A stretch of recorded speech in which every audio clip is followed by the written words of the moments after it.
All right, buckle up. Normally on the Gill Athletics Track and Field Connections podcast, we've got one guest. Recently, I've had two guests. That has been a challenge because it's playing zone, no more one-on-one defense here. Today, I got to count up the tiles here: 2, 4, 6. I've got 6 coaches. You've already seen who the guests are. I've got the entire staff. I couldn't pick just one of my favorites. So I just got everybody here. I got the entire staff of the U.S. Air Force Academy Track and Field. Staff, gang, how we doing? How's your day today so far? Hey, great, Mike. Just coming off of a conference championship, looking forward to finding out later today who's in the NCAA first round. So how awesome is it that we're talking about having track meets, right? Absolutely. Yeah. If you're watching on YouTube, every one of the tiles, we're like, oh yeah, thank goodness. Right. What were we all doing a year ago right now? Not having as much fun as we are right now. So super excited. We're going to learn a little bit about each one of the staffs here, each one of the coaches on the staff here today.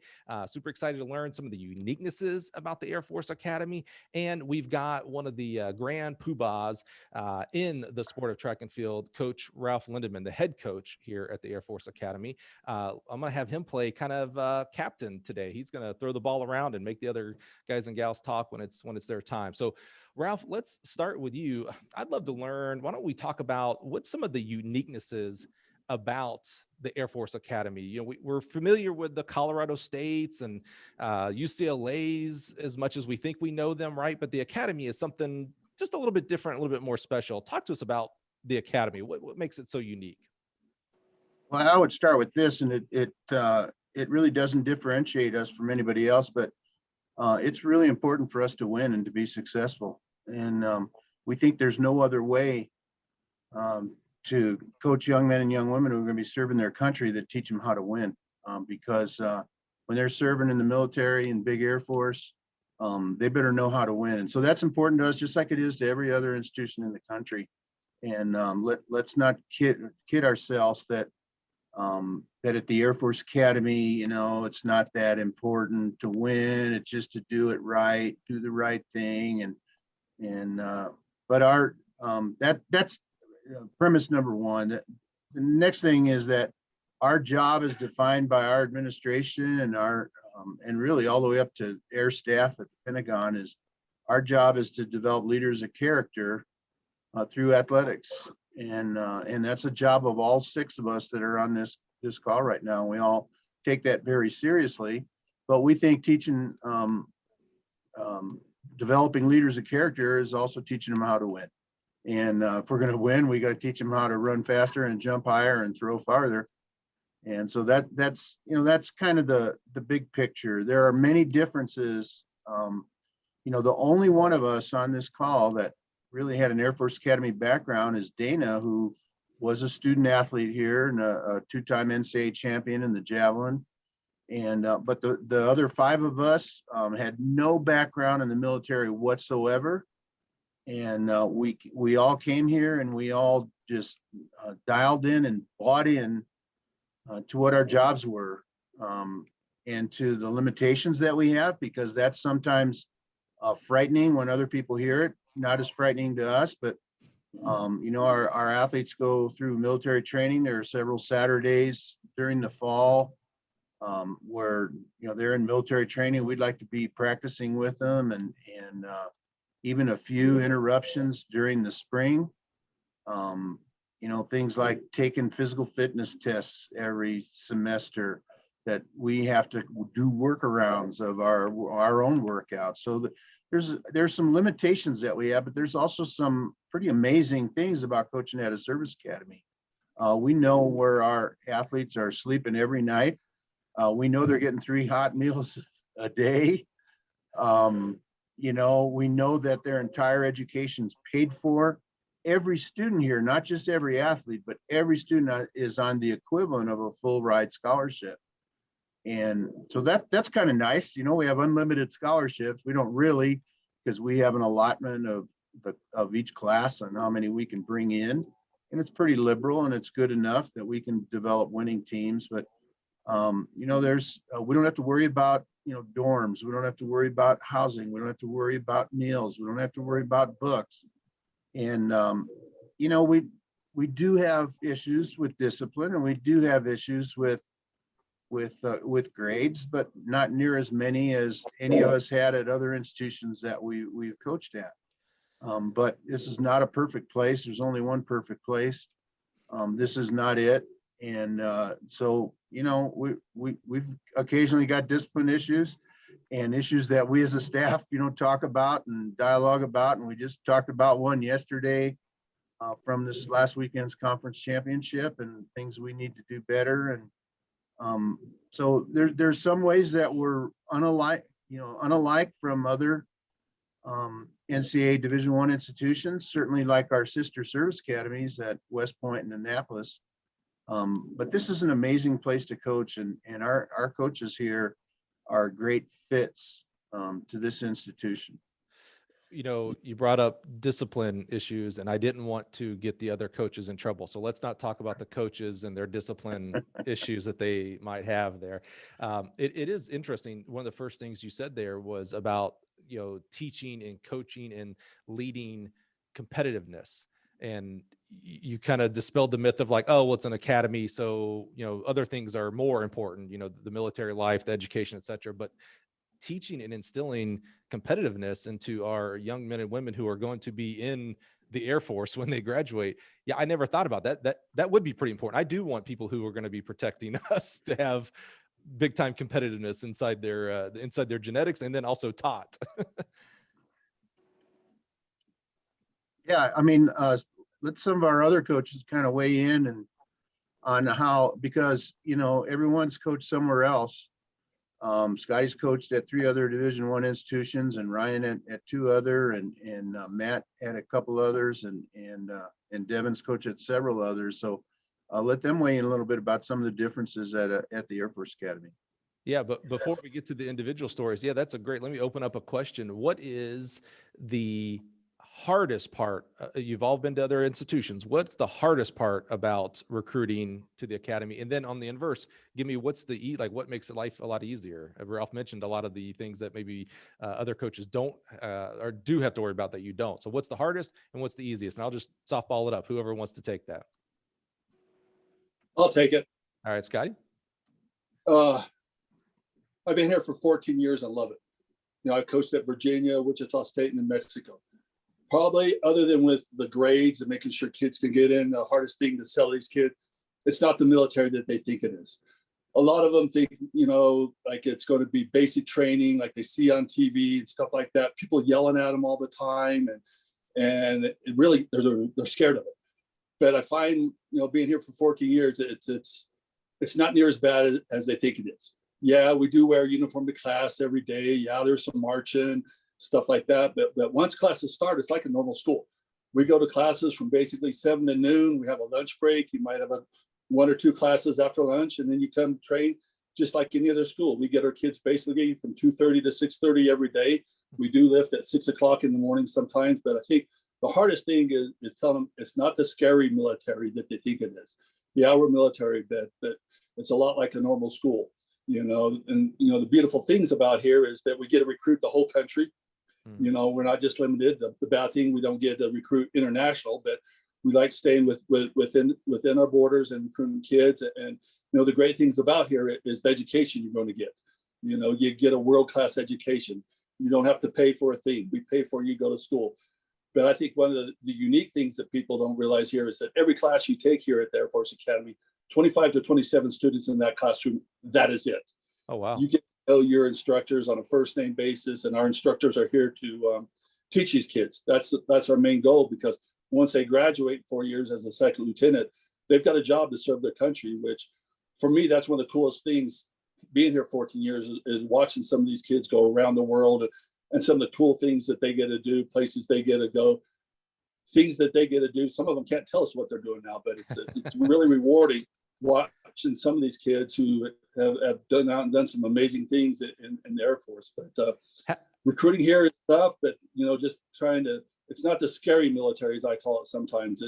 It's a lot like a normal school once you get going. And you know, being here at Colorado Springs at the Air Force Academy, It's just gorgeous. It's a bright sunny day and we're at 7,000 feet. So you can't beat it. But I think the hardest thing is convincing them to take the jump, join the military, because I tell kids when I talk to a 17, 16-year-old, we need 8, 9 years of your life. I'm thinking, wow, that's a little bit crazy. But after those 8, 9 years of your life, you're set for the rest of your life. And you've opened some doors that can create some great opportunities. So that's kind of my 2 cents. How many kids are at the Cat? What's the enrollment? Roughly about 4,000. Oh, yeah. Because you mentioned about 25 per class. That's a sweet spot right there, actually. Yeah. Yeah, we bring in roughly about 25 or so, but roughly there's about 4,000 to 4,200 cadets here. Each year bring in 1,000. And that's right. They're cadets, not students. I'll make sure I get my lingo right as we go through here. And as you guys are recruiting, the academy is so unique in the sense of, you talked about the financial aspect of it and then the commitment aspect of it as well, which is a benefit, right? Right now, there's a lot of kids graduating that don't have jobs. Unfortunately, these cadets have jobs when they graduate, when they receive their degree. We like to say they have a career when they graduate. Oh, yeah. I like that. So as you're recruiting, are the majority of kids that you're recruiting, are they reaching out to you because they have interest in an academy life, or are you recruiting kids that meet the standards that you would like in your conference, and you are then explaining what academy life looks like? I think we're recruiting kids. All the coaches, we go out. It's like a lot like a normal school that I've been. We reach out to kids through social media, questionnaires, and then when the kid gets the information back, coaches got to decide, can they make it academically? Do they have the marks that we want to be in a competitive Division I school, which we are? So I think it's a lot like normal places. We send out thousands and thousands of quite Instagram and stuff, and we're recruiting the whole country. So it's a lot like a normal school. So we've got to find the right fit to get the right people, like what we say on the bus here at the academy. If I remember correctly, there's more than just an application process, right? Maybe there's a nomination by a congressman or woman. Is that correct? So if that's correct, they're all shaking their heads yes, by the way. Do you have to start recruiting athletes earlier? Like if you get someone on your radar their senior year and it's April, May, is that too late because they don't have time to do the whole process? I'll let someone else talk if they'd like to. I was going to mute you, Scotty, so we can give other people a chance. Good. Who wants to jump in there? Ryan, go ahead.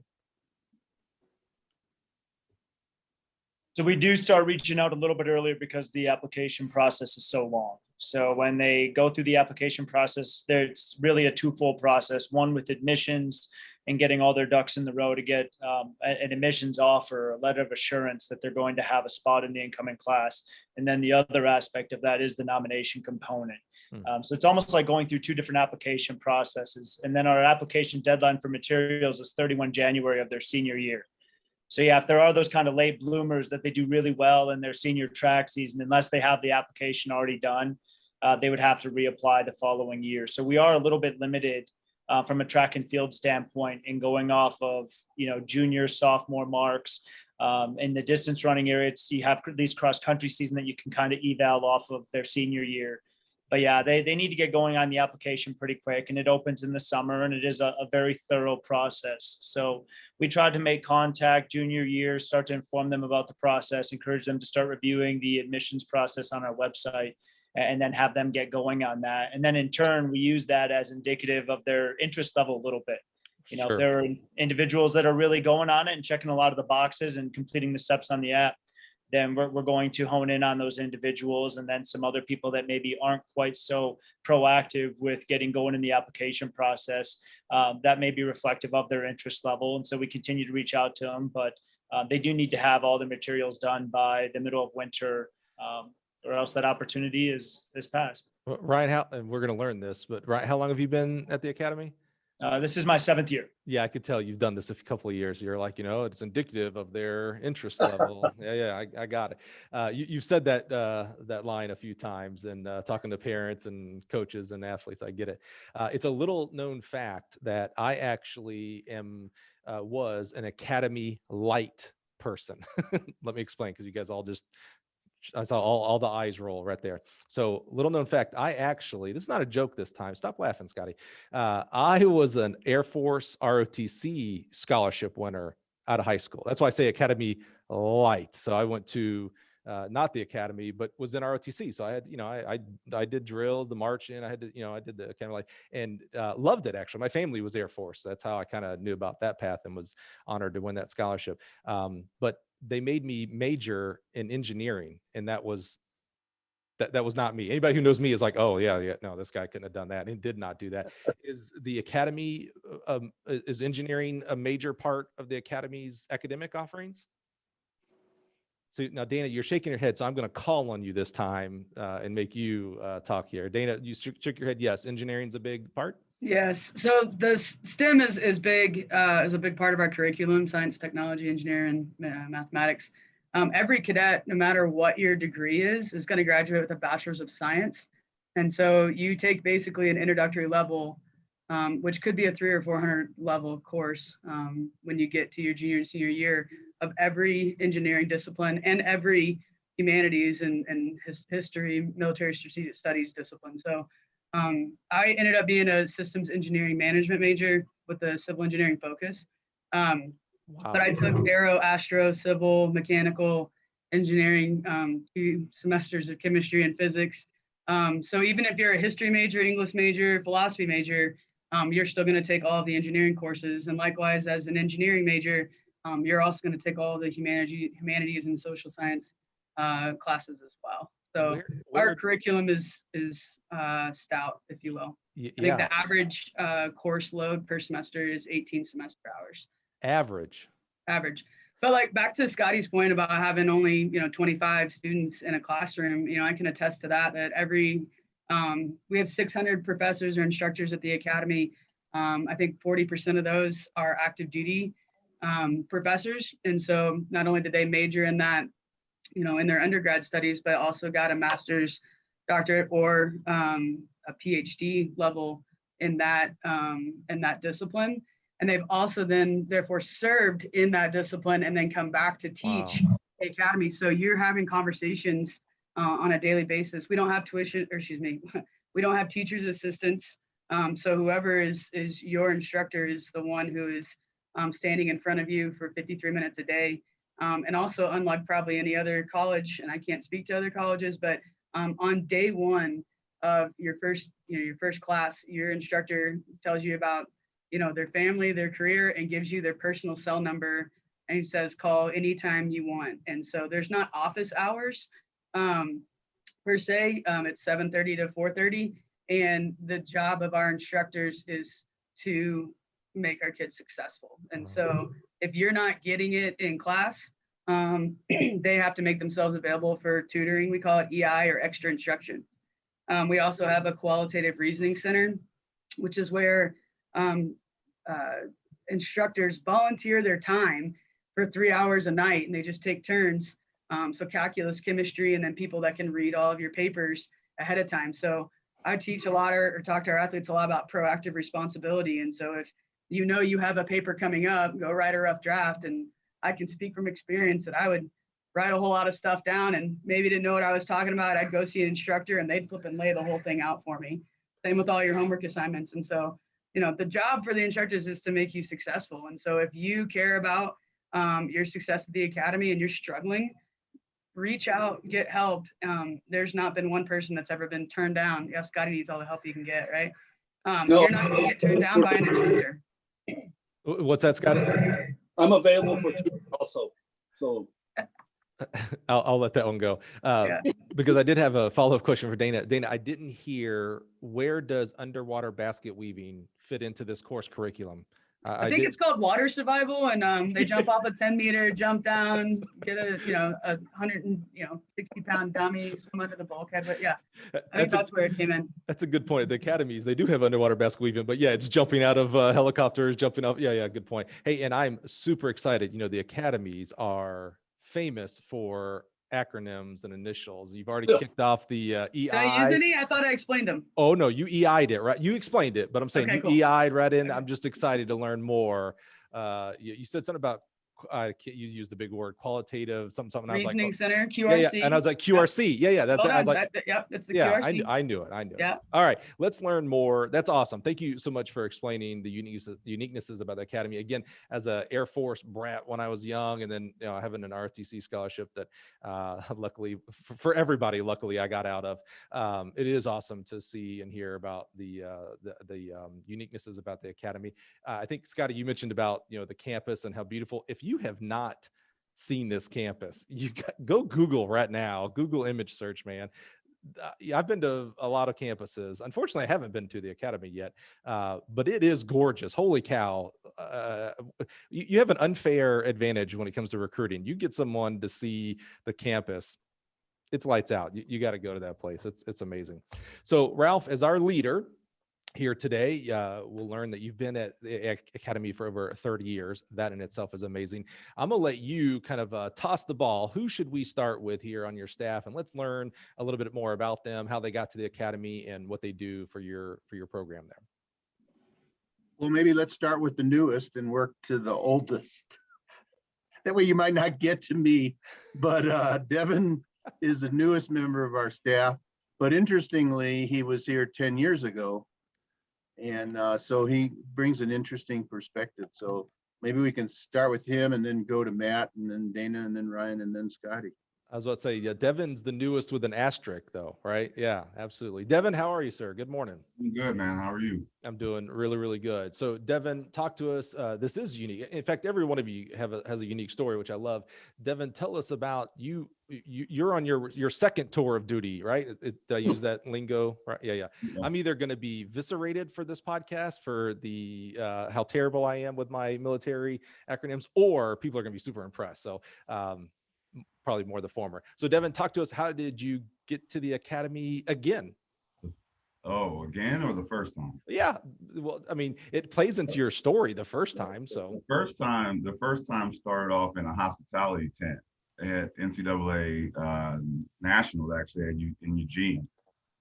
Coach Lindeman was having a small snack and coffee, I think it was. And I went up to him. I had these business cards from Kennesaw State, which is where I started my collegiate career. Weren't very fancy, very small school. So didn't really think much of it, but I said, hey, I'm just going to shoot my shot, and gave him my business card and told him I heard about a position that might be coming available and wanted to see if he might want to meet for breakfast or coffee the next day. For whatever reason, I don't know what all I said because I can't remember it so long ago, but he agreed, and we sat down at the Hilton in Eugene for breakfast that next morning. And we talked, and I think it was about a 3-hour talk or something like that. And basically just kind of had some conversations over the next few weeks. He kept the job open for me. And here I was 2 months later in Colorado Springs from Georgia. So what was there anything concerning for you? Again, Academy life is different. Let's just recognize that it's not this odd, hard, scary military, as Scotty puts it, but it is different. Was there anything about joining an Academy staff that you were kind of like, yeah, I'm not sure, but I'll give it a try? Or was it something that excited you and maybe challenged you? Well, I think coming from a smaller mid-major school, I think I was just excited to be at a school that was of higher stature, and that was Air Force Academy. So, the opportunity to come to Air Force was one of those, like, this is an elevated step for sure in my career. And I was, young and college coaching at the time. So obviously I had grandeur or thoughts of grandeur of going somewhere bigger. So, this was an obviously much bigger place than where I was coming from. I did a little bit of research, talked to some people. They all had great things to say about the Academy. So, I was kind of wet behind the ears in a sense. I had no idea what it was, but when I got here, obviously I was very excited, and I learned a lot in that first year. And so it was a great experience. It definitely was a really great experience from the coaching perspective to even recruiting. Since then, recruiting for me has become a little bit more of a stable. So, things have changed as far as how I recruit. I think I learned how to recruit here the first time. And then obviously got even better with the other destinations that I went to. So that, this second experience is a little bit different for me. So you left the academy and went to 100 or 200 other institutions. Like 7. And then 7. I'm gonna have to count that up. I'm not sure that's accurate. But more importantly, you came back. So Right. What was it about coming back? I mean, I'll have to assume you had a good experience because you came back. The same head guy was still here, so it's not like it's a whole new staff and a new person in charge. You came back. What was it about the academy that made you come back? Well, one, I had taken a little bit of time to go off into the private sector, and I definitely wanted to get back into coaching. And I wanted to come work for somebody that I knew. I didn't want to go work for somebody I didn't know. I knew what I was getting myself into. I knew who I was working for. I knew what kind of mentorship I was going to get. And so therefore, simple conversation with my wife. And a couple of days later, yes, absolutely. We want to come back to the Air Force Academy when the opportunity presented itself. So, it's one of those things where I think if you've been in this business long enough, you get to a point where it's like, I want to go work for people that I know, that people that I trust, people that I know have my best interest at heart, and are going to mentor me in a way to where we can continue to be successful. So that was the tell for me, was I want to come to a place where I know who the leader is, I know where I fit, I know the place, I know I'm familiar with the, system, the logistics, everything that goes on here, and we can continue to be successful. And it was from that standpoint, it was a no-brainer. Yeah, I'm not sure we talk about that a lot when we talk about coaches moving on to different institutions or your goals in your career. We talk a lot about that we want to work for a logo that we have seen on College Football Saturday, right? We talk about the quote unquote Power Five. We don't talk a lot about having that trust and camaraderie with the place that you're interviewing for, that I know that person and trust that person, or don't. Maybe it's a complete stranger. And sometimes that can get us in a little bit of, the grass is not always greener on the other side. It can get us in a little bit of trouble there for sure. So I love that you had that experience with Coach from previous times. That's awesome. So we didn't talk about, what events are you working with at the academy, and how's it going? I'm working with the sprints, the hurdles, and the relays. So far, so good. Felt we could have done a little bit better. I think, I got to do a little bit better job preparing for a conference championship in the coming years. But I thought we did a pretty decent job, but definitely looking and excited for next year, and obviously learning a lot more about the athletes that are on the team or that I coach this year, and being able to take that experience and basically improve upon it for the next coming season. So I promise a lot of work to do, and I'm not satisfied whatsoever at the group. I think we need to step up a lot more, I should say. We have more to accomplish. I promise I won't ask Coach Lindeman how you guys are doing. This will not become this won't be a staff review for the upcoming year. I'll just have your own opinions. I do love that Devin put right in there. It's like, I got to do better. We're going to do better. Like, Coach, you heard me, right? Going to do better. We're going to keep improving. That's awesome, Devin. Thank you so much, man. I really do appreciate you. You and I have known each other for quite a while, all the way back to the Kennesaw State days, actually. So really appreciate, and I do, seeing you in a lot of different colors. I do love you in the blue and white, my friend. I think that suits you pretty well. Appreciate it, man. All right, Coach, where are we going next? Oh, you're on mute. We've been Zooming for over a year now. Yeah. Let's go to Coach Layten. Matt Layten. Now this will be fun because, Matt, I'm afraid I don't know you. And this is the most exciting part for the podcast for me, honestly. I've known Devin forever. I've known Dana forever, Ralph forever, Scott forever. Ryan and Matt, I got no clue. And that's what excites me the most, because I love meeting new people. So Matt, tell us a little bit about yourself and how you got to the academy and what you coach there. Yeah, absolutely. I assist Coach Cole with the distance and middle distance and cross country.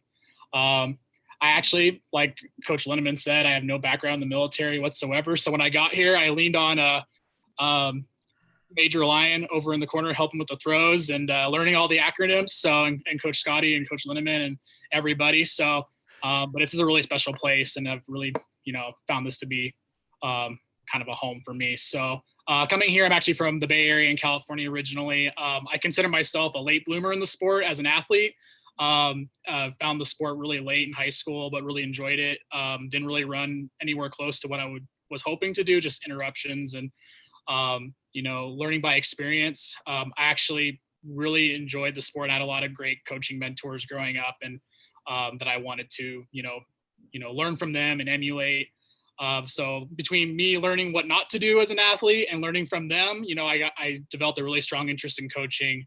In my undergrad years, I actually went to Cal Poly San Luis Obispo and started my own team when I was there. That was my foray into coaching, and then went back to the Bay Area and worked at a whole bunch of different levels between club, junior college, high school. My most notable experience was joining the San Jose State staff when they developed and started their women's track and field team about 6 or 7 years ago now, and learning from them and, being a part of that. And in that experience, we were in the Mountain West. And so we knew of Air Force. Air Force was doing very well. Coach Lindeman and everybody was killing it. So, we knew that they were a force to be reckoned with. And, when I had an opportunity to go take a recruiting position here a couple of years ago, and a lot of people couldn't say enough good things about Ralph Lindeman. And I knew when I talked to Ralph originally about the job, he said, we want to be one of the best teams of the mid-major schools. We want to be at the national meet, and hearing those things got me excited. So moved out to Colorado and joined the staff, and actually transitioned into a director of operations role. And then over the last few years, moved into my coaching role, helping Coach Cole with the distance runners. And it's been a true blessing being here. And a lot of the great things that we have here in terms of the recruiting side, just, what we have to offer. And I always tell kids like, hey, if I would have known the things I'm telling you right now when I was a kid, you would be interested and you would want to know about some of these things. So that's what's exciting for me, is kind of sharing the information I wish I got to hear about growing up. So a lot of great blessings here.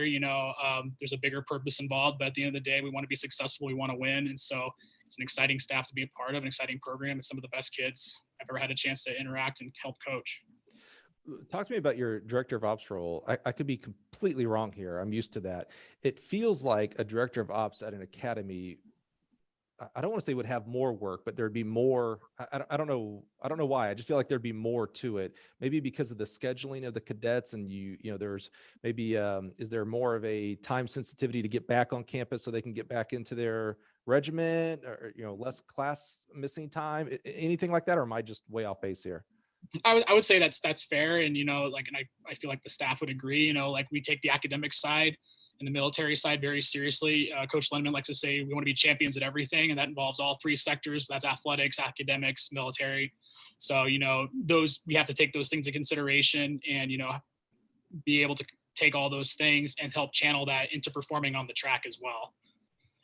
Do the cadets, so they have their on-campus life, meaning I heard they have, they're in uniform, maybe most of the time, I'm not real sure, versus when they're in athletics. When you're traveling, when you're in cross-country season and you're traveling, or in track season, are they dressed in their military dress, or are they in quote unquote what college kids wear, which I have no clue what college kids wear anymore, but.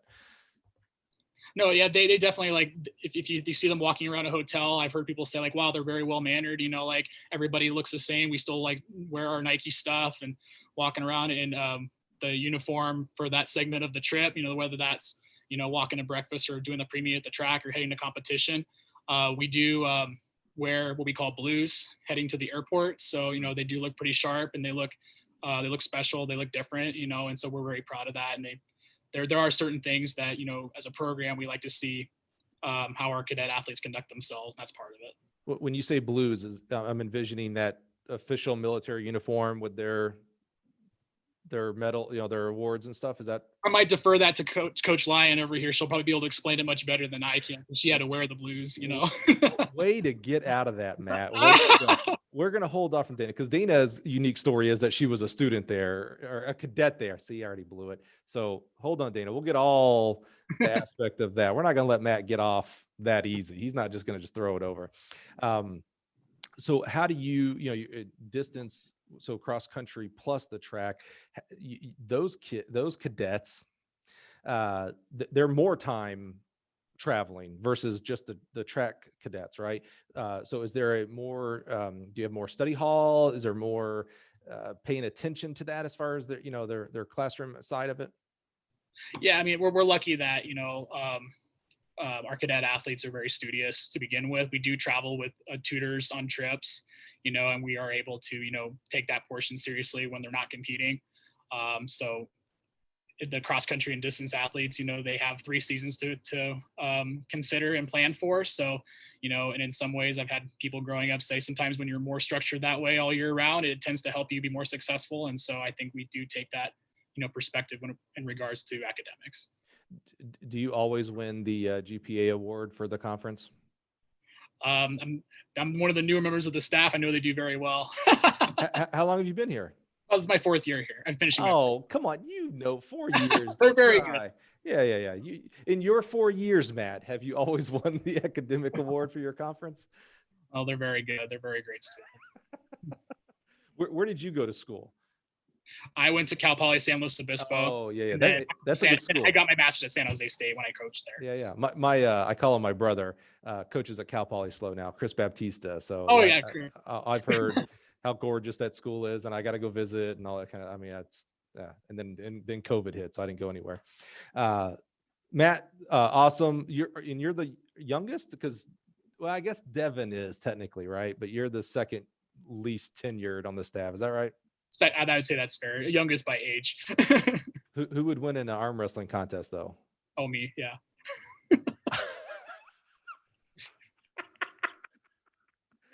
Coach West. That's the attitude I want, Matt. Thank you. I love that. All right, Ralph, where are we going next? Let's go over to Ryan. Ryan, Matt already, he stole your thunder. We know what you coach at the academy because he told us all about that. So Ryan, tell us a little bit about yourself, how you got to the academy, how long you've been there, how much are you going to defer to all the other members of the staff, things like that. And this is my 7th year at the Air Force Academy. And when I was in my previous job at Arizona State, I had a lot of different roles over my 7 years there. And one of them was being the home meet director, and Air Force would always come down in the spring to the outdoor track meets. And there was one year that Coach Lindeman's wife, Cindy, came with him down to ASU, and they have a very small dog and when we have staff functions over at Coach Lindeman's house, give him some scratches the dog was in the stands at one of the track meets, and our facilities person came over and said, hey, one of the coaches has a pet and it's not allowed in here. Would you be able to go over and talk to them about that and basically ask them to leave? Are you telling us Ralph was a rule breaker? Wow. I don't think they knew that there was that policy in place. It's a big outdoor facility, and It was my wife. Oh, hey, we don't want to get anybody in trouble here now, Ralph. If she listens to this, I don't want no trouble there, man. Well, that's so Ralph was breaking the rule. So okay, keep going. On our emails, there's always a signature line, and so all the cadets' emails has a VR, very respectfully. And so I very respectfully, at least as best I could, went over and asked Coach Lindeman. I said, our facilities person came over and wanted me to come talk to you about this. And actually the distance coach at the Air Force Academy at the time, Julie Benson, came over and said, hey, Ryan, your facilities person kicked Cindy out of the track. Is there anything you can do to get her back in? I said, well, I don't know. Let me go ask and see. And so we kind of worked through this. And I was like, man, this is, just, you never know what's going to come up at a track meet. Right. And then a year later, we were in Sacramento at the U.S. Championships, and I had met with Coach Lindeman about the distance opening that he had at the Air Force Academy. And we were kind of talking about it, and I was waiting the whole time to see if he would bring up that instance, and he never did. And then once I was hired and I was on staff here, we were just talking one time, and it came up. I said, do you remember that? And he started smiling. So yeah, he hadn't forgotten about that. During the So, interview yeah, that was process. kind of my introduction to really a conversation with Coach Lindeman, but he was also an alum of Arizona State at the time. And so, for me working at ASU and being able to get to know him, through alumni outreach, and then getting to meet him when he came down, and then having that kind of funny situation occur. And so we had been able to see the Air Force Academy compete, my previous job, and getting to know a little bit more about their program. And then when I learned about this opportunity and getting to run a combined distance program, it was a really exciting opportunity, and just kind of going through a little bit of that process and evaluating if this was a good fit. I felt like we could be pretty successful here. And so, the men had been successful. The women had a lot of success at the Division II level, and then had transitioned to Division I. And we continued to build that distance program, and then have that play into the track and field program, indoor and outdoor. So it's been a lot of fun being here and getting to work with those type of driven. And Coach Steffan talked about some of the challenges that we have, but also some of the best aspects about recruiting here. And I think for us, breaking through some of those maybe misperceptions, or just getting the information about what this opportunity and experience actually is, getting that in front of prospects is one of our biggest challenges. But the flip side is, once you get people that see that this is the right fit for them, the transferable skill set is very high. So we end up benefiting as an athletic program, because we do tend to get people who are they're very disciplined, they're very structured, they're very motivated, they're very competitive. And so you don't have to necessarily sell that to them, or try to, get square pegs fitting into round holes. But it's also about the team. And so they're coming to a place that, as some of the other staff members have said, it is about more than them. So as far as building that team dynamic and buying into something greater than themselves, they're already kind of thinking that way, because they see the value of joining a branch of service, or serving their country. And so from an athletic standpoint, building that team culture, it kind of goes hand in hand with why they're here in the first place. And so that ends up being a really strong benefit. And it's really helped build a highly competitive track and field and cross country team, which has been pretty neat as a coach. It makes us look good, because people are like, yeah, you guys are doing a great job. It's like, well, the kids do so much of it just by not the type of athletes that they just are, but the type of people they are. And so that's always really fun to be able to work with them. With your meet ops background, are you in charge of meet ops at the academy?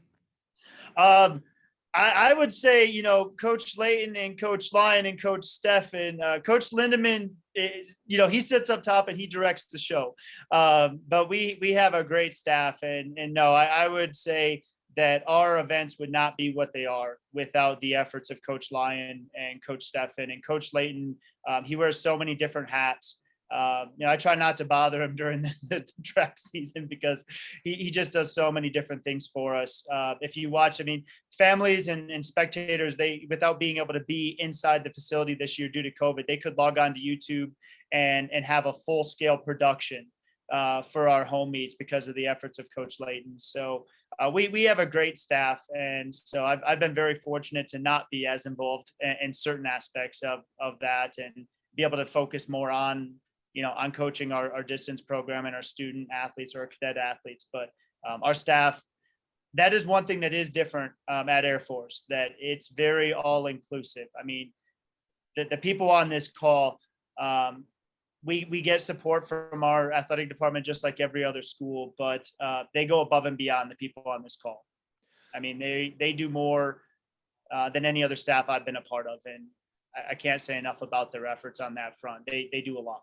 What I really want to know is, are dogs allowed at academy home track meets? Moose is in the office right now, but that's kind of like, a staff mascot a little bit. Moose lays in the hallway and everybody walks by and gives him some scratches. Scotty's rolling around on the floor with him. And our policies are a little bit different, but it's been a lot of fun being here and the events that we put on, and getting to have more than just human spectators at the events is kind of fun too. I'm waiting for someone. Emotional support animal. That's it. That's right. Who himself needs the emotional support. Yeah, right. God You know, does. a lot of programs will at their home meets run the fastest kid in the city type of competition, to get the community involvement. I'm waiting for someone to do the fastest dog competition at a meet, and I would recommend you do it in the infield. Don't do it on the track, so you don't have to clean. There's going to be an incident here. And maybe I'll wait and ask Dana. But did you guys see that kind of went viral, that video where that dog? Yeah. Has that Moose has ever participated? Has that Moose ever been the anchor leg? Never. All right, that's good. No. That was that video. Has anybody not seen that? You don't want to talk about that little dog that jumped. It looked like it was at Franklin Field at Penn Relay, but it wasn't. It was I don't even know where it was, but this dog just jumped out of the stands basically and hawked down the anchor leg too of a 4x1, which was the best. Not only did the dog get on there, but the dog was like, "I'm not losing here, buddy." He even kind of did a little out of the lane tripping at the end, but that's the first thing I thought. That would be Moose. Yeah, that's the first thing I thought of when talked about Ralph's dog. I was like, oh yeah, that dog is getting in some trouble. They just want to compete, man. That's all they want to do. We just need one of those dog bones. That could be the relay baton. We can figure out a 4x1. Well, Ryan, thanks, man. Really do appreciate that. Appreciate your perspective on and what you do and how you do it there at the Academy. Ralph, where are we at next? Last but not least, Dana Lyon. Hey, Scott, he has already just thrown you out, by the way. Oh. He talked so much early, I thought he was all done, Yeah, we all get it. Every one of us was like, yeah, we understand how that happened. No, we got it. We got it. Dana, you're the only reason I invited the whole staff here. I really just wanted to interview you. We've known each other since you were an athlete. Love it. Love seeing your transformation, I guess might be the right word, from athlete to where you now are as a coach and doing just an amazing job. Talk to us. You have a really interesting, unique perspective, because not only are you on staff, that's great and that's extremely unique, but when you talk to a recruit, you're coming from a whole different place. When a Devin or a Matt is explaining about drill and regimen and class size, they're doing it because they've heard the stats and heard the stories. You've lived the stories. You've created the stories. So talk to us about your career path there at the Air Force Academy. I kind of don't know where to start. Obviously, I went to the Academy and graduated in 2006 as a walk-on, originally recruited to play basketball. For those that don't know, I'm 5'2", and was from Kentucky, and all we knew were horses and hoops, and we were too poor for horses. So played basketball. Got recruited to play here at the Academy, hated it from day one. And so I had been a shot put and discus thrower and state champion, 1A, 2A, out of Kentucky and Florida. And so my brother actually was a couple years ahead of me at the Academy and had Scott Irving, who was the throws coach at the time. Remember Scott? I do. How did I forget that name? Of course, Scott Irving. Right. Yeah. Right. So my brother was taking tennis class, and I think that's something that we failed to mention maybe or forgot or like to already forget, because teaching courses are over, but we do teach PE classes as well as a staff. All of you. We all do have a teaching requirement. So well, hold on, then let's pause for a second, Dana, because I want to know what everybody's teaching. Devin, what are you teaching for PE? I got to hear this. Boxing and golf. I know you golf, so I guess that makes sense. Golf, yes. I'm fearful that I didn't know you box, because I feel like boxing just so I can knock Ryan out every now and again when he gets out. I feel like I've said some things untoward to you every once in a while, and now I realize I could have gotten a right hook by saying those things. Well, I mean, power hand. Yeah. Power hand, exactly. And it feels like boxing would be a big deal at an academy. Good friend, you guys probably all know him. If you don't, you need to. Scott Richardson at Auburn University used to be at the other academy. We'll just say it like that, right? I know the rivalry, and was a boxing instructor there. And I was like, holy cow, man! Like, you've got a bunch of military guys and gals, and you're teaching them boxing? That seems a little high level. Boxing. Okay, good. Matt, what are you teaching? Don't tell me boxing. Boxing, golf, and tennis. Are you seriously? Wait, I'm very serious. Also golf. This tells me there are a lot of golfers in the academy. Yeah. It's the chair course. You got to learn how to play golf with your See, commanders. Now, I did not want to bring that up, Dana. I'm glad you did. When No, I served. I can say it. when I was in the Air Force, ROTC up in Illinois Tech, Det 195, by the way, we also had Navy ROTC. We had Navy ROTC with Marine option. Those were the super crazy ones. And we had Army ROTC. And they used to it was relentless, Dana. They would always call us the chair force. It was, I mean, I embraced it, but it felt a little hurt, a little attacking. Hey, life's about choices. Choices have consequences. So I prefer to sleep in a bed, not a cot on the floors.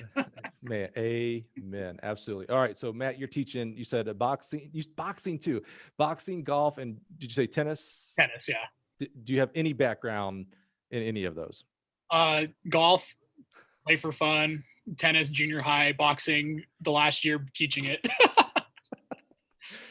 Ryan, if you tell me golf and boxing. I'm not a golfer unless there are a lot of obstacles in the way and the holes are really short. You know, if you have to switch clubs beyond the putter, that's out of my element. Amen. But yeah, I teach boxing as well. All right, Dana, what are you teaching? We'll get to you, Scotty, when we get to you. If we get to you, I'm not sure Ralph is even going to pick you today, but Dana, what are you teaching? If you tell me boxing. I have taught boxing, but I teach predominantly yoga, softball. They put me in volleyball and soccer this year, which I don't care for those. So you just get assigned and then you got to learn it because it's introductory. We're not trying to take people to the tennis tour, or the WBA, whatever boxing is, Right. etc. Right? They're bucketed in like combative sports. Swimming there's aquatics and then lifetime sports. So pickleball, tennis, golf. Yeah. So there's a lot of sports. Is there not a track course? So there's not a track course, but there's an introductory to physical development and physical training. So I used to be the course director and actually wrote that course 5-6 years ago. And then we do a functional fitness course, which is kind of a level 2, teaching more of the Olympic lift. But I feel like I spent enough time in the weight room. I kind of decided to go. I choose to play the sports when I teach them. So that way I can enjoy that hour and 15 minutes. So I got kicked out of basketball class because I was running my mouth to the cadets. So I don't teach that one anymore. I feel like you just told on some of the other coaches here when you said you like to participate. You kind of let this one slide. It was kind of unsaid. Unlike the others is what you kind of were alluding to. They participate in golf class as well, but they do have to become the lead instructor, so they have to teach it. I prefer to be the assistant instructor where I can play it. Are you guys that are teaching boxing? Are you suiting up? Are you gloving up? And they try to get us to in the summer, but we usually aren't around for it. Is this what you do when, the end of the year, you're going to Coach Lindeman's house for, a staff party? Do you bring the boxing gloves as well? Now we are. If you're not watching on YouTube, Dana literally she had them right next to her boxing gloves. It sounds like that's like a requirement. Like, okay, I've got my polo, I've got my hat, I got my gloves. It's time for the staff meeting. Got it. All right. Makes sense. All right. Thank you for bringing that up, Dana. So you're instructing, which is awesome. So so you were a cadet there, and a really good one, by the way. You kind of glossed over it real quick. Ralph brought it up earlier. National champion of the javelin. You had never thrown the javelin, right? You learned it there at the academy and got, I'd say we got pretty good. Do you own the school record? Yes, sir. Oh, good. That means you're not doing a very good job as a coach, right? Apparently not. Right. You gotta break your own record. Apparently not. I've talked to Coach. I'm like, I'm not really enjoying teaching this javelin thing. Ralph, is she recruiting nothing but shot putters, discus throwers, and hammers? Hammer and discus. Anytime a discus or javelin recruit comes in, it's like, nah, Coach, I don't think they would make it here. They need to go somewhere else.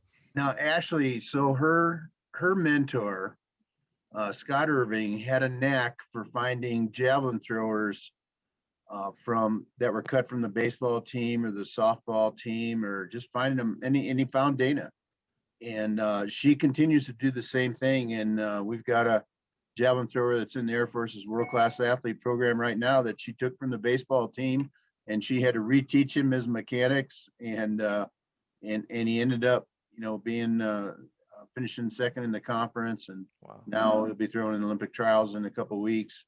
So, I mean, that's a gift And it was a gift that was given to her, and she in turn gives it to any cadet she can find that she thinks might have an arm.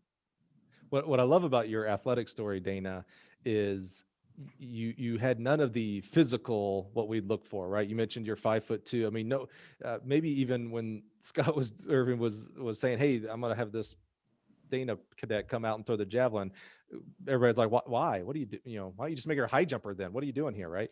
And what I love about it is not only did you achieve, you succeeded. I mean, school records, national champs. You threw at the highest levels. I mean, I love that story because that's the overcoming whatever obstacle you think you have. It's only if you let it be. So I love that story. So you had to, did you go on? Did you have a career in the Air Force?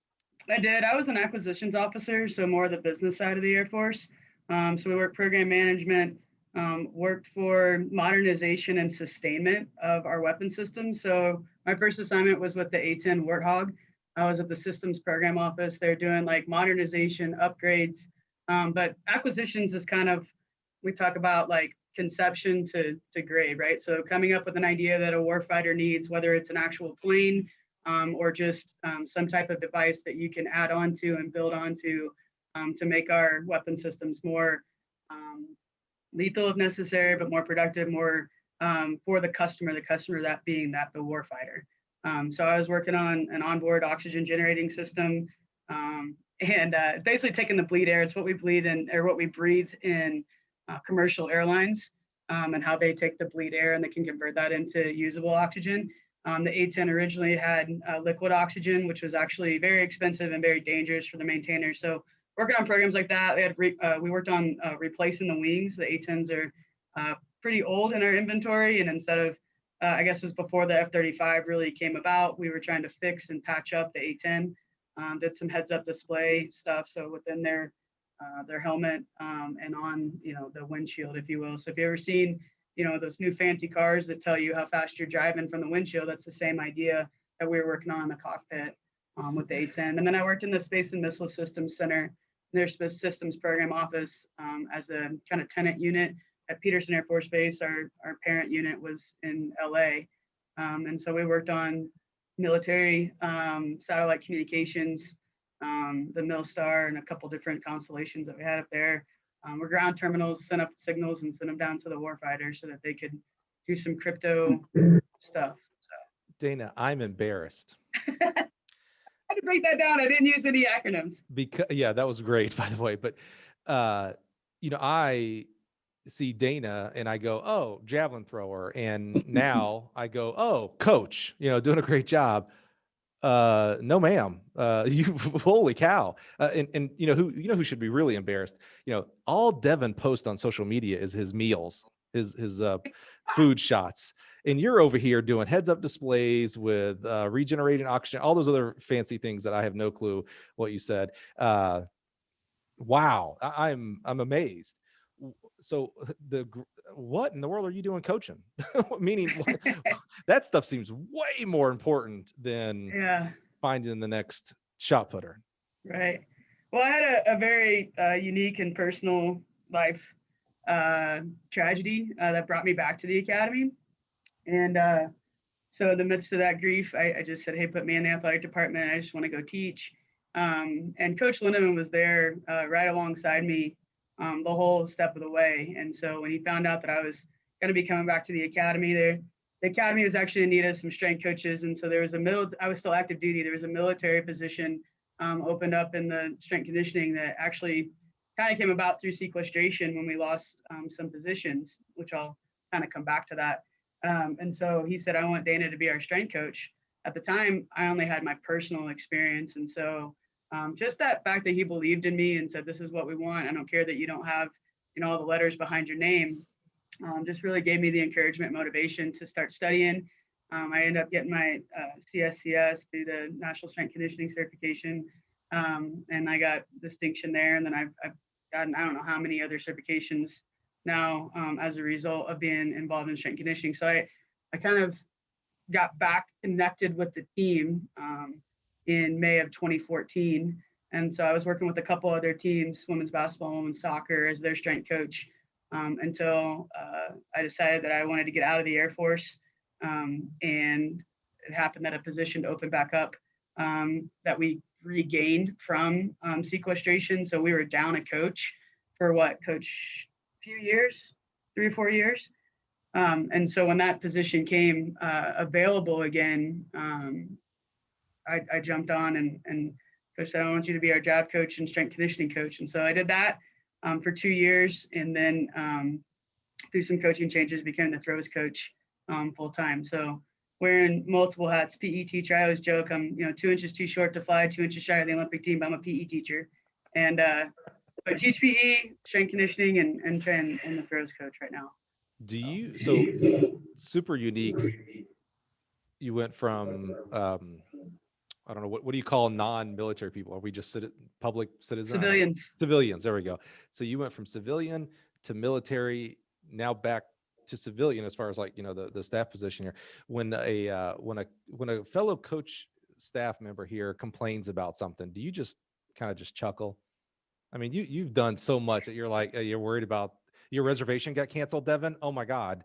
Let me tell you about this heads up display that I don't know. I can't even make up anything. Remember, we are in the Air Force. What did the Reeser say? He flew a BD-40, right? A behind the desk 4-drawer. Right? That's what I did in the Air Force. I mean, I did deploy. I had a combat deployment there, but other than that, yeah. Yeah, that's amazing. The unfair question is why do you enjoy coaching the academy? I've always had an affinity for alums who are coaching at their alma mater, right? Because when you talk to a recruit and you're telling them how great your institution is, it's not just because they give you a paycheck. It's like, no, I chose here. I had other options and I chose here. So it's just so much more special when you're calling to talk about the opportunities of the academy versus, I'm just going to keep picking on Devin versus Devin.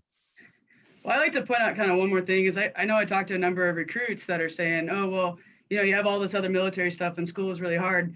I want to be a national champion, or I want to be really good, or I want to do this post collegiately. I did that. And so to be able to say, not only can you come to the academy and have all the opportunities of a Division I athlete, you can be successful. And so coming from someone who had never thrown the javelin before, to 2-time NCAA champion, to being in the world-class athlete program, I did get a 3.0 a couple times. I have gone to grad school that the military paid for.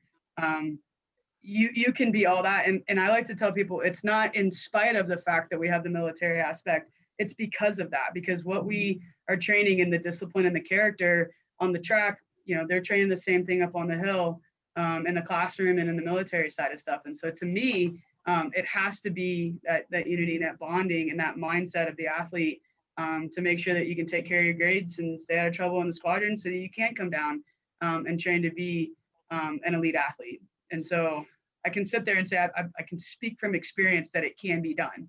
It might not be the easiest route. For me, it's the way that absolutely made sense. Had I not come here, I never would have probably found the javelin. I still would have thought I was a basketball coach. And, no offense to anybody that's, on their second or third or fourth or option, of life, but God answered prayers that I never even prayed for me to be able to sit in this seat right now. Yeah, don't worry. No basketball coaches are listening to this podcast, so we can talk about them all we want. But I do love that mind shift that you described there, Dana.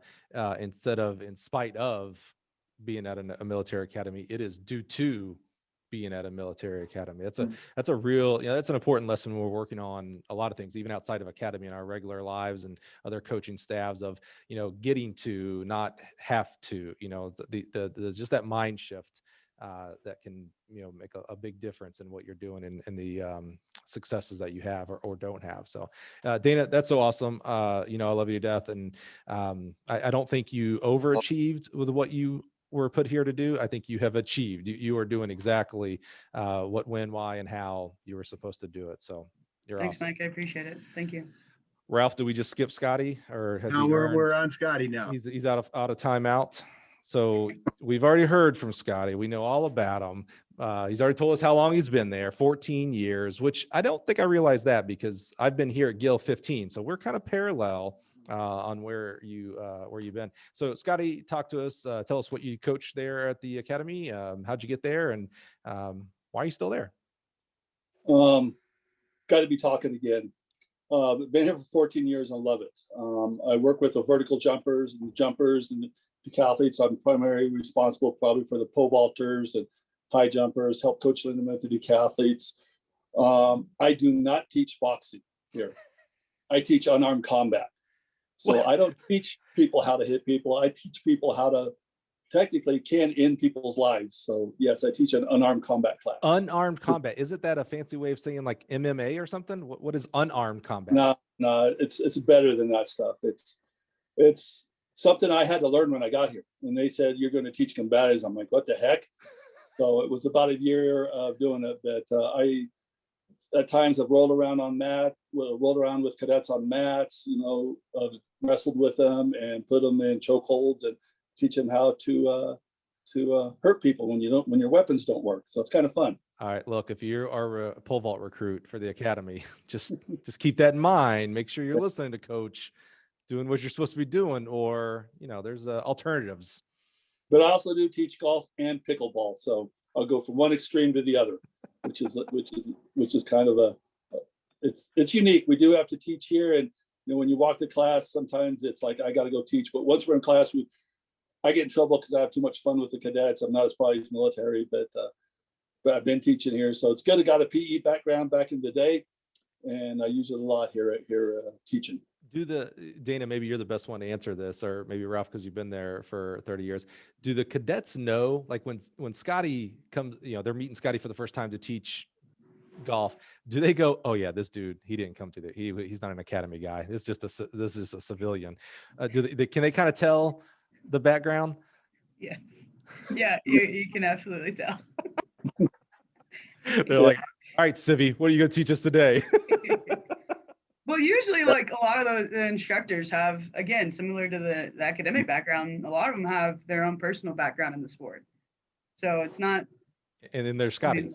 Yeah. And Coach Cole and Devin teaching boxing, but boxing, they have 6, 7 instructors usually, just trying to make sure there's like the safety aspect of it. Yeah, right. Usually have like the boxing coach and other people actually teaching the skill set, and then we kind of come around and make sure that, like, no offense, I'm sure you could teach a great power hand there, Coach Cole or Coach Layten. But I always say there's cross country and boxing, they have a lot in common. So the very first day when you introduce yourself and you tell them where you're from, and what sport you coach at the Air Force Academy, always say, yeah, cross country and boxing, there's a lot in common. And they always kind of like look at you funny.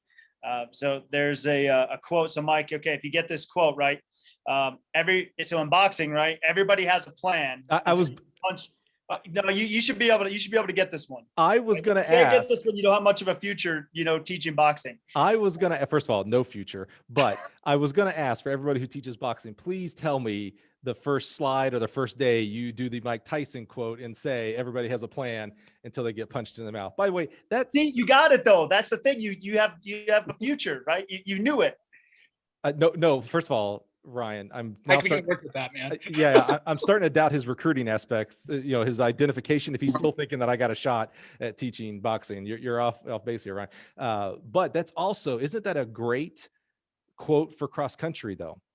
Right? Like you got this plan, you're going to hit these splits, etc. And then the pack goes out in 4 minutes 30 and you were supposed to just clip along at 4:45. And here you are here in 4:30. Well, you better be able to adjust, right? You have to figure it out. Yeah. And that's why we always joke at the beginning that there's a lot in common between cross country and boxing, and they don't see it at first. But one of the neat things with that class and a lot of the classes, particularly the combatives or the aquatics or really having cadets put in uncomfortable positions and learning to have poise under pressure.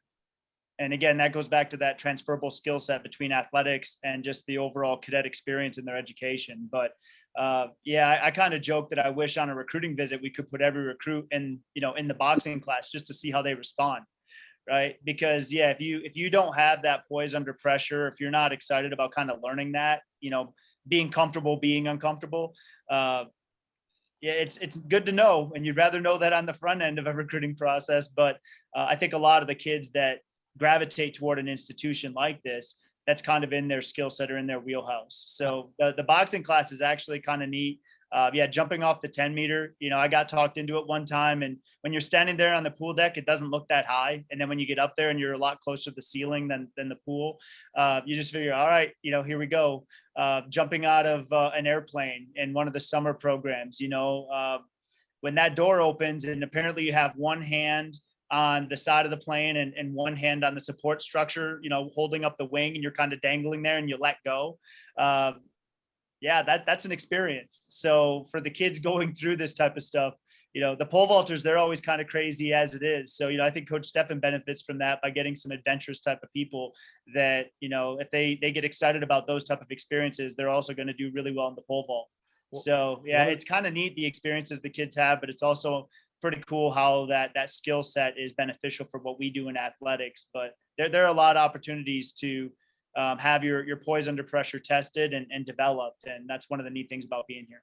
One of the things that Scotty and I talked about before we hit record was, have you ever seen that show PTI on ESPN, where they give points to the different panels and they have a mute button and we can go back to someone else? Yeah.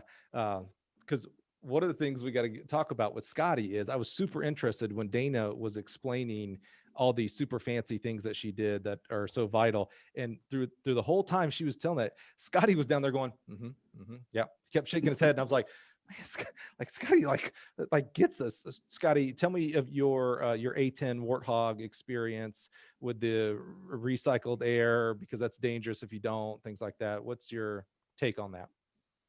I leave all that stuff up to Dana. That's a little above Smart. my skills.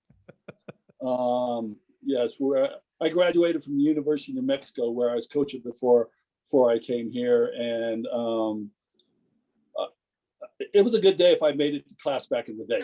So, I was usually at the track or doing something when I went to school. But I joke around with the kids here because sometimes when I send out a workout, they'll send back, you got a typo here or something there. But it's a bit, like I said before, I've been here for 14 years. My cool story was, I thought I was going to be the head coach at the University of New Mexico. That's where I went to school. I had a big love for it. I helped get a track there, indoor track and everything. And Coach Lindeman has always been very, very supportive in my career. And, I thought I was going to get the job, thought it was a done deal. And Coach Lindeman said, I want you to get the job. I would like to mentor you as a head coach. But if you don't, come up here and be my jumps coach and everything. I said, okay, deal. And when I found out I didn't get the job, I called Coach Lindeman. Yeah, I was crying. I said, I'll be there in 2 weeks. Wow. And truthfully, the best move of my life, coming up here and working with the staff and Coach Lindeman. And I've been blessed to have some good pole vaulters and do some things that it's, like I said, I don't want to go anywhere else. I mean, I look outside my window at 7,000 feet. I look at Pikes Peak, and it's not raining. It's been raining 2 days, but being here, working with the cadets, seeing what they get to do, the opportunities that we get to do, and the things that we get to do, it is priceless. And seeing what these young men and women do and go on their careers and everything. I mean, when Coach Lindeman's a storyteller, I'll tell you one really fast story. I was teaching golf with a hockey guy who cross-commissioned, and Mitch and I were teaching golf, and I was the lead instructor. He was my assistant. But then I'm watching the news one night, and I don't know if people remember that those kids that were in the cave in Thailand. I'm watching and everything, and it's ABC News at night, and Mitch is the lead U.S. guy getting those kids out. I'm like, I've taught golf with that guy. So, Wow. What our kids, some of the places they've done and the things they do. Obviously, I love seeing them run fast, throw far, and jump extremely high, but I get a real thrill of seeing people in their career, what they're doing around the world. And when I first got here, I knew nothing about the Air Force Academy. I got here. It was Coach Lindeman taught me, but I had a group of guys that kind of taught me some of my pole vaulters, and one of them, Marshall Wills, who actually cross-commissioned and got out. And I think it was Army. After he graduated, he was calling them bomb strikes in bad places. And then 2 days later, he's talking to me via Facebook. I'm like, Marshall, shouldn't you be ducking and stuff like that? But, seeing what these young men and women do and being part of their life has been probably one of the biggest highlights of my life, coaching career. Scotty, you've done such an amazing job at the academy. In fact, you've done such a good job, specifically with the pole vault. That's what you're certainly known for, right? Right. That when when the academy doesn't have a kid at nationals in the pole vault, it's like, well, what the heck, man? It's become a tradition. Does the pole vault lend itself? I mean, we've talked about the discipline that's needed academically, militarily, and athletically. We know that they're givers, they're selfless people who come to the academy to be students because they know when it's over, they're going to serve. I mean, it's you can say that one of two ways, right? They got a guaranteed career, but also they're serving. I mean, they're going in, they're doing the things that you explained. Does the pole vault event specifically lend itself to that type of persona, or is it just you're just an amazing coach, which is also part of it? I know I joke around a lot, but I do mean that in a good sense. What is it? Yeah, lucky because pole vaulters are crazy, and the back, they don't do it so it's more, but about 5, 6, 7, 8 years ago, all the pole vaulters had their own parachutes and they would jump out of planes a lot. Obviously you can get taught to jump out of planes, but they all purchased their own chutes and would go to various places and jump out and do some crazy things. I mean, Simmons, one of the best pole vaulters I ever had, dude is fearless. I mean, we talked about the 10-meter platform that he jumped out of. There's actually a way to crawl up in the ceiling and jump out higher, which he's done before a bit.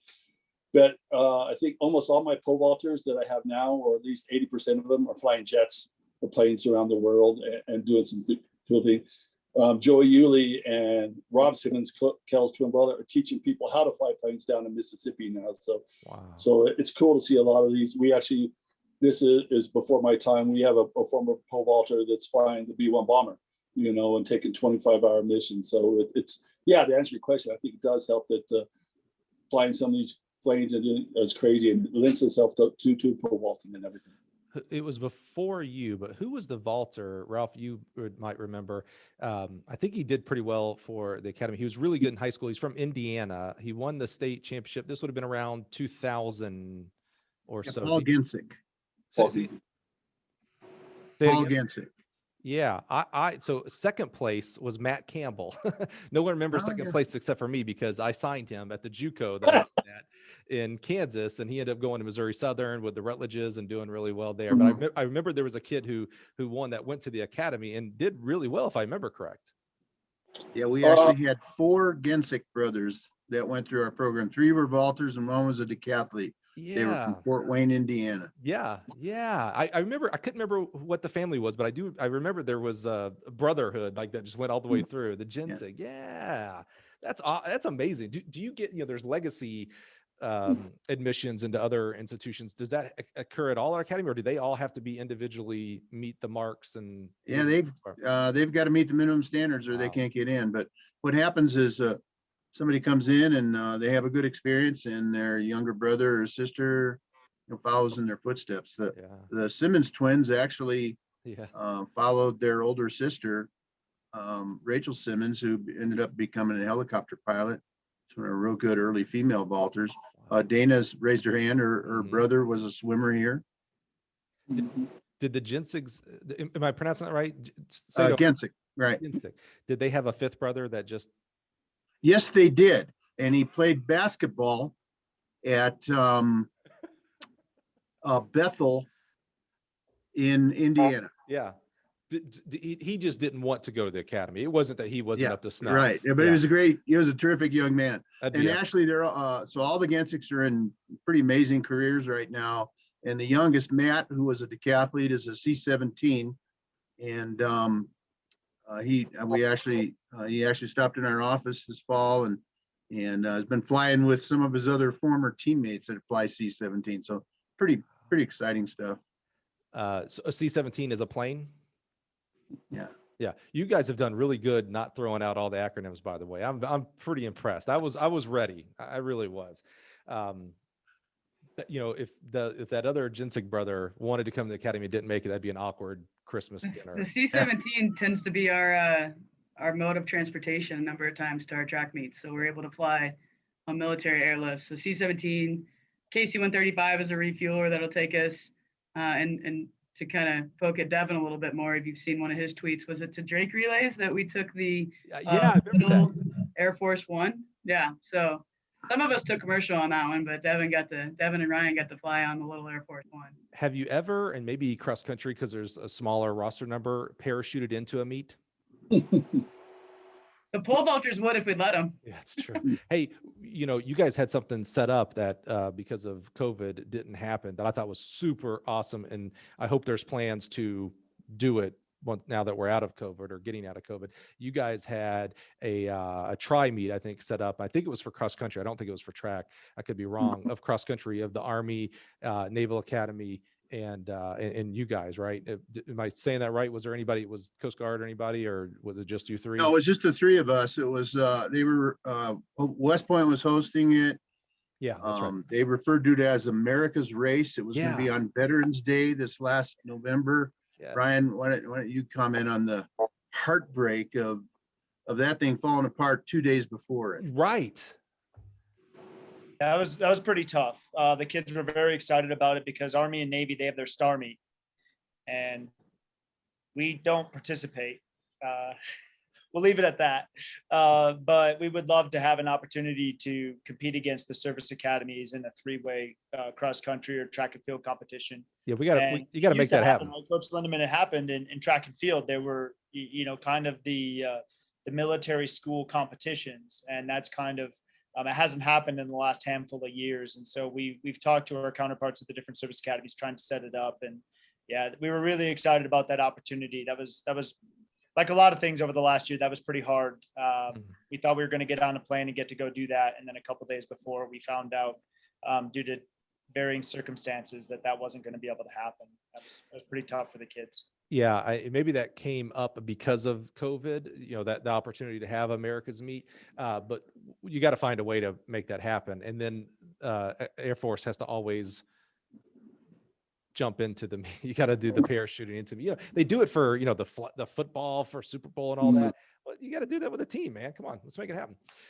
Scotty, I feel like we're just black sheeping you here, man. We keep going to other stories, we keep going back to cross country and stuff. But for real, Scotty, you do an amazing job there with the pole vault. I didn't know, you do such a good job with pole vault. I didn't know you coached the other events as well. So you said vertical. So you're doing high jump as well?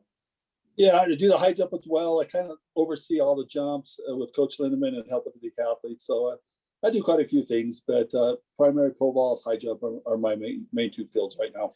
So you just had not too long ago a super stud male high jumper, if I remember right. It's been about 4 or 5 years ago. We had a gentleman get second nationals indoors. Yeah. And, did pretty well back in his day. I'm of the age now where everything was about 4 or 5 years ago. Right. It's like, oh man, you remember Jesse Owens? He was awesome. It was about 4 or 5 years ago. It was amazing. Yeah. He won all those events in Columbus. Yeah, it was unbelievable. All right. So I love your staff. I love each and one of you guys and gals. You have your own unique stories. But now, and I called you what did I call you? The Grand Poobah, the Godfather. Yeah, I know. I just wanted to do this to embarrass you. Ralph Lindeman. So talk to us. You have one thing, you have many things that are unique, but one amazing thing that, I don't know that if we took time, we could name 10. You've been at this institution for 30 plus years. First of all, how did you get to the academy? And then what has kept you? I mean, you're an amazing person and an amazing coach, meaning there's other opportunities available to you, and you continue to grow at the academy. Well, I'll tell you the short version. First of all, I had no background in the military whatsoever. I was a high school coach for 7 years in Arizona, assistant at Arizona State for 2 years, 2 more years at Arizona. I was a head coach at Long Beach State for 5 years. And the Air Force Academy recruited me. They had an opening. They wanted to hire a civilian coach. They'd had military coaches previously to me. The year before, they had transitioned our baseball team to a civilian coach, and they hired a guy named Paul Honorary, who went on to other things, like coaching Notre Dame and then LSU. But they came and recruited me. The job intrigued me at first.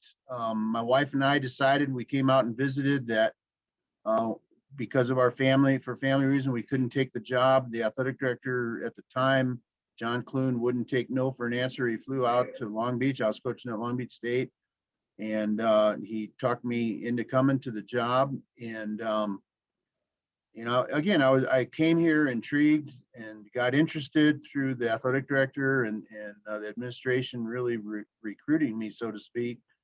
And I came here and I thought, well, I'll be here 3 or 4 years. I'll turn the program around. I'll use it as a stepping stone. And I wanted to get back as the head coach into the Pac-10 at the time. Now, of course, Pac-12. But I fell in love with this place, and I fell in love because of the young men and young women that I got to coach. And it was those, and Scotty referred to this earlier, as did some of the others. And those young men and young women, they teach you about the military, and they teach you about their lives and what their careers are going to be, and about a military academy education. And I fell in love with the place. I've had 3 opportunities to go to other places that people might have considered a dream job, or I might have considered a dream job before I came here. And I love this institution. I'm passionate about it. Mainly because of the young men and young women I get to coach. Young women like Dana, and what she's brought to our program as a cadet athlete, and then later, obviously as a coach. But it's all of them. And we're graduating 24 seniors a week from today. Wow. And 3 are going to grad school. 7 are going to become pilots. 2 are going to become special operators in the Air Force, special tactics officer and a combat rescue officer. A couple are going into engineering, and it's just amazing what they do and their stories. And when they come back and they visit with you after they've graduated a year or 5 years or 10 years or even 20 years, and you hear their stories and you just go, wow. And they tell you that you impacted their lives because you taught them to be a leader of character through athletics. And it's so impactful, and it affects all 6 of us coaches here. And not saying that we wouldn't go ever somewhere else. I'm well beyond that point. But it's an amazing place. It's an amazing place to coach. And it's because of those stories. And our administration supports us. Our alums and parents have been supportive. We're able to do some pretty cool things, and are kind of outside the box. And it's like they referred to. We flew to Drake Relays on Air Force 2, and in a custom interior with big seats and lamps and whatnot that the vice president and the first lady fly on, and you just get this. And this week, next Tuesday we'll be flying to College Station, Texas, in an Air Force plane. And I'll tell you one quick little story. These guys know if I start telling stories, we'll be here for 6 hours. But we were at Long Beach State 2 years ago, 2019, before COVID, obviously, and we flew in there in a C-17, and the meet ended on a Saturday, and we were loading our poles on the van, and our C-17, the track at the Long Beach State is right in the flight line of Long Beach Airport, and our C-17 flew low and slow over the track at Long Beach State, Jack Rose track. And I took a picture and I posted it of that plane flying low and slow over the track as we're piling up our poles, strapping our poles to the top of our van and saying, hey, we got to get to the airfield right away, because that C-17 had to turn around and fly to Germany after it dropped us off at the academy. So it's just little stuff like that just makes you really, this is a cool place to coach. Yeah, I want to make sure, did those poles go in the C-17, or did you said? Yeah, yeah, we just strap them down. I just right down on the floor. We sit in troop seats. It sounds kind of bad, but they're like lawn chairs, in the plane, and stretch out your legs and comfortable. And once we get up to cruising altitude, unlike an airline where you might be able to walk to the restroom, our guys get out of their seats and lay on the floor and play cards or get their computers out and watch a movie or whatever. In a C-17 that later is going to be in the, as part of the operational Air Force, is going to be flying missions, and they have to fly missions. And so their missions, if they happen to coincide with one of our needs, they'll fly us, and we probably fly on what we call it MIL Air, MILAIR, Mill Air. It's like our own little private airline. It's like a charter. It's like Devin posted after Drake relays. What does your charter look like? I wanted to make sure those poles were going in there because, you know, that's one of the biggest hassles you have as a pole vault coach besides the Yeah, we don't have vaulters. to check any luggage. We don't have to go through Yeah. TSA. Our bus pulls up to the loading ramp of the C-17. We walk up the ramp, through our poles down. The flight crew straps them down, the load master, and off we go. Wow. I'm not sure it gets any easier than that. Again, especially because of vaulting. We just had one of our team pacer members, Katie Najat. She was just flying somewhere. I don't know if you saw this in social media. It literally just happened last night, 2 nights ago. And they just, you know, they accordioned the poles. Like we're literally in the back making them replacement poles right now because this airline just decided that, you know, it should be a take apart tool. So I'm glad that you have special planes. We just need to loan those out to all the other vault programs. If they could just, you know, make a Mill Air vault. Look, everybody's shaking their head. Now we're their mission. We can't loan them out. I like that. You are a good mission. I love that. All right. Hey, in the sense of time, we're going to have a little fun here. Ralph, thank you so much for your background there. You know, a lot of some schools, when you've been such a impactful individual at a school and a lot of influence, they give you an honorary degree. Does the academy give you an honorary, oh gosh, Dana, what's you know, there's butter bars. What is that? Not grade. What do they call it? Thank you so much. I'm such an idiot. Good Lord. You guys are going to think that our Air Force RTC kicked me out because of that right there. I'm so sorry. Does the academy give an honorary rank? No, but I'll tell you what. So I had a Lieutenant Colonel, Bill Stinson. He was an amazing assistant coach for me back in the 90s. And I figure if he was a Lieutenant Colonel, that made me the equivalent of a colonel. But there are those around here who now call me general, even though I've never been in the military and it's disrespectful to call me a general, but I'll take it. I like it. I was going to call you captain, but yeah, general. That's much more. I like that. I like that. Well, let's have a little fun. I was a major. He has to outrank me. Exactly. Yeah, exactly. You got to be what it goes second lieutenant, first lieutenant, major. Wow. Captain major. Captain major. Is that the second lieutenant I know is the 2 gold bars. First lieutenant, what is that one? 1 silver. 1 silver. And what's major? Captain's major? 2 silver. Okay. Major is the oak leaf cluster. That's what I thought. I thought there was some kind of foliage. Yeah. Gold. Yeah. They gave me bronze bar is what they gave. No, I'm just kidding. All right, let's have a little fun. We've been doing 3 random questions, not so rapid fire, but we've got 1, 2, 3, we've got 5 assistant coaches here. So that's not fair. So what we're going to do is we're going to have each assistant coach give me a number 1 through 100. You can see I got all of them here. Some of them are fantastic. Some of them are absolutely terrible, but you're going to pick the number and we're going to make Ralph on the hot seat here and he's going to answer them. And they're not always simple yes or no questions here. I'm going to give you a fair warning here. You're going to have to think on some of these. All right. So Ryan, you're up in my upper left. Let's have you start. Give me a number 1 through 100, sir. Well, number 1. Oh man, that was a good one. Number 1, 30 minutes or left, 30 minutes or less. What topping, Coach Lindeman, is never going on your pizza? Pineapple. Really? That's a very divisive answer. Like it's the pineapple versus non-pineapple fight out there. No vegetables. No vegetables on my pizza. You're just doing Meat pepperoni only. sausage. You're doing Italian the sausage. what's that? Meatballs. Yeah. Pizza Hut and meat lovers or whatnot. Yeah. Love it. Love it. Extra cheese or just regular cheese? Regular cheese. Regular cheese. I like extra cheese. Very good. We learned. We're learning. That was a good intro question. Very good, Ryan. Did you see the list? That was a great intro there. All right, Miss Dana, where are we going? 2 through 100 now because Ryan stole number 1. 67. My favorite number is 66. I thought you were gonna nail it there. Here's right there on 66. We're going for 67. 67. Let's talk technology. I feel like this is going to be a good one. Coach Ralph, were you an early or a late adopter to the whole iPhone, smartphone? Like, are you still carrying around a flip phone, my man? No, I do have an iPhone. It's a government issued iPhone, and I am a Luddite, a terrible Luddite.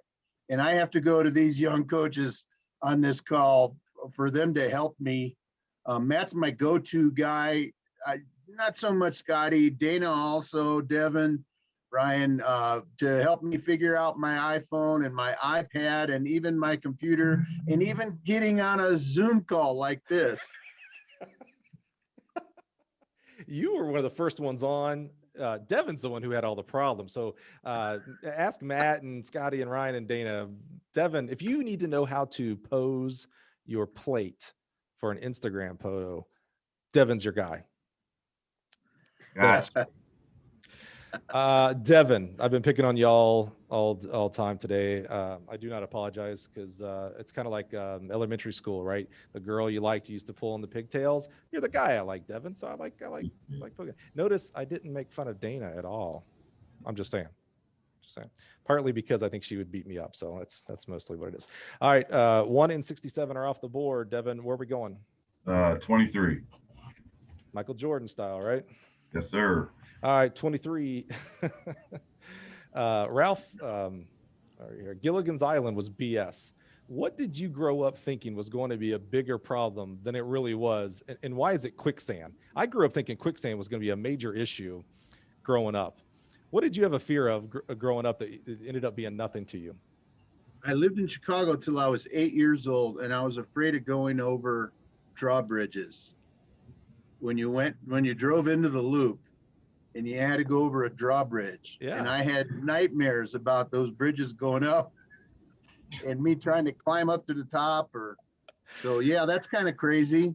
But is that news to anybody do else? they even exist anymore? No, because you drive into the loop on the interstate, so there's no drawbridges on the loop. But it used to be on Cermak Road and on Roosevelt Road, 12th Street. There were drawbridges going into the loop in Chicago. I'm afraid I lived in Chicago till I was 8 years old. Those drawbridges still exist. Okay. Oh yeah, my in-laws live in Chicago, and there'll be big enough boats and stuff that come through that they have to. It doesn't happen very often, but it happens. They're still active, absolutely. Did you think that when you drove on them, when you were just a passenger, that they were going to open up and swallow you, or that they would collapse in? Yeah. My poor dad driving. You're like, hurry, Dad, just go, let's get through this thing. Right. All right, Matt, top that one, man. That was a pretty good one. Where are we going? 1 through 100. Well, let's go with 43. Why 43? That seems very specific. That's my favorite number growing up. I don't know why. Well, it's raining. Well, we already know this answer. It's raining cats or dogs. Ralph, are you a cat or a dog person? No, definitely a dog person. Small dog, Bentley. Definitely no cats. No one's bringing cats to track meets. Did you say the dog's name is Bentley? Bentley, yeah. Bentley. There has to be a reason. Why Bentley? My wife named him. I wanted to name him something else. So that's a smart husband. Right there. There. It's like the country song. I'll name the dogs. You name the kids. I'll name the dogs. She'll name the dogs too. I wasn't allowed. I'm trying to teach Devin. He's a newlywed. That right. You defer to the wife on just about anything and everything about the house. He's in the process of buying a home, and just defer to the wife. Hey, look at Dana's backdrop, by the way. That's the inside of a C-17. So that's what you're taking to a lot of meets. Right, and that you can see some of our team there lounging. Oh, that's actually in their lawn chairs. Oh, okay, yeah, that's pretty big. And you see our poles, they're strapped down in the middle of the plane. Big?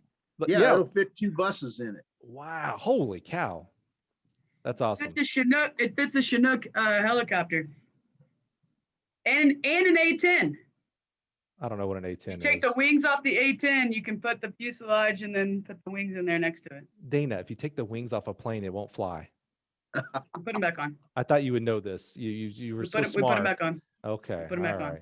I didn't realize we were Legoing the Air Force anymore. All right, makes sense. That's how we find these guys in the first place. It's like, let me see your Legos. Can you build something?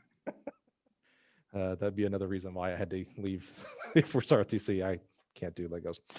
Speaking of Legos, all right, Scotty, what's our last one here? 1 through 100. You're on mute, sir. We got through this whole thing, and at the very end, you don't mute. 17. 17. Why 17? My high school football number. Nice. That's what 66 was for me. Yep. Very good. Very good. 17, fear mountain time. This is a good one, Ralph. What fears do you have? Fear of heights, fear of spiders, fear of drawbridges? Fear of heights.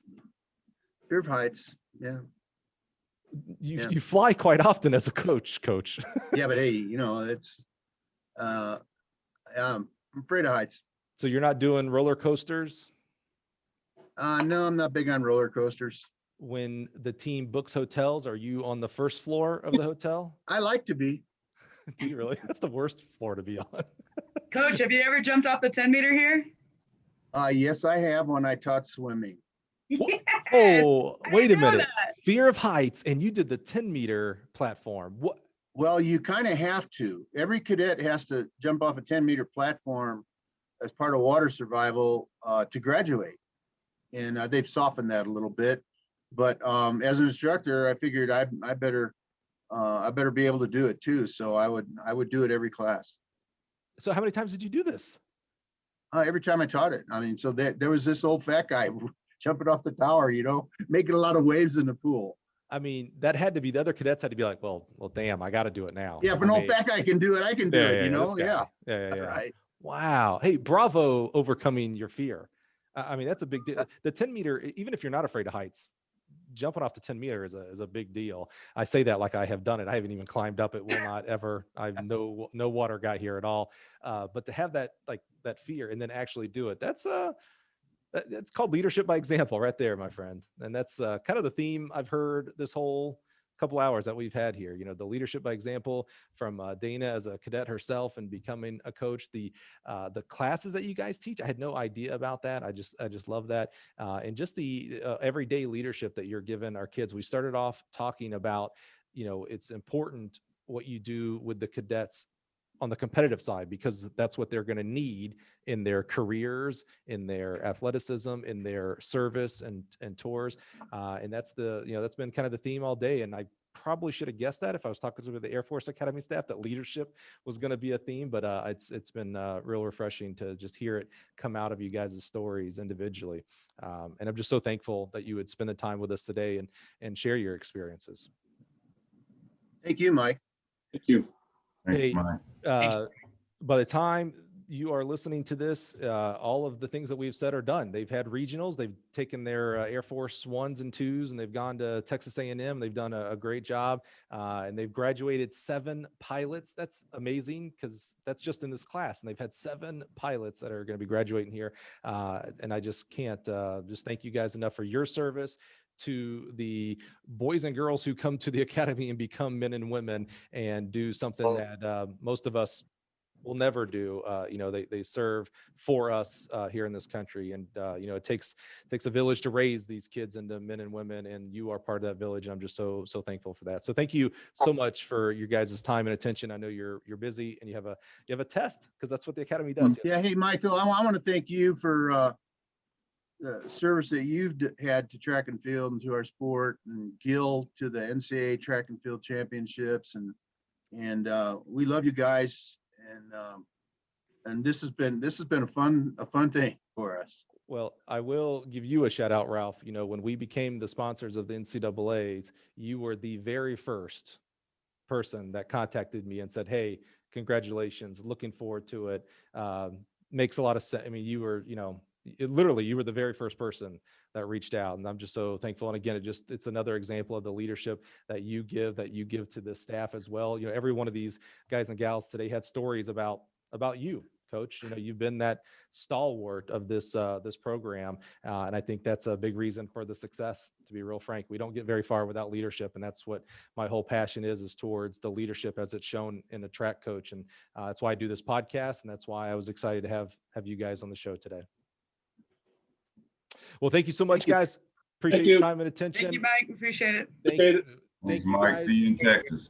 Absolutely. Thank you guys for being here and listening today. I just would really encourage you, if you haven't seen the Air Force Academy, go to Google right now. It's amazing. If you are a high school coach listening today and you think you never thought that maybe the Academy was right for one of your kids, I would encourage you to reach out. Reach out to one of these coaches and just say, hey, I got a kid. I have no idea if they would be interested or even up to the caliber that you needed the Academy, but reach out because the academies are where it's at, man. I'll tell you what, when Scotty explained it to me about 10 years ago, the advantages, I was kind of, I went to the second greatest university in the world. I went to Troy University, and it makes me wonder, maybe instead of doing that Air Force RTC thing, maybe I should have went to the That's Academy. because your coach at Troy was an Air Force Academy grad. Hey, 1 year ago, big mentor, friend, father figure passed away, Mr. Bob Lambert, who was our head coach at Troy University, who was an excellent Academy grad, high jump champ, javelin champ, Drake relays, shuttle hurdle relay champ. So, I have a lot of love for the Academy just for that man alone, to be real honest with you. So thank you for listening today. If you received value, I bet someone else in your network would receive value as well. Please share. And again, reach out to one of these awesome coaches because you might have the next pilot on your hand right there. Thank you so much. Have a great day.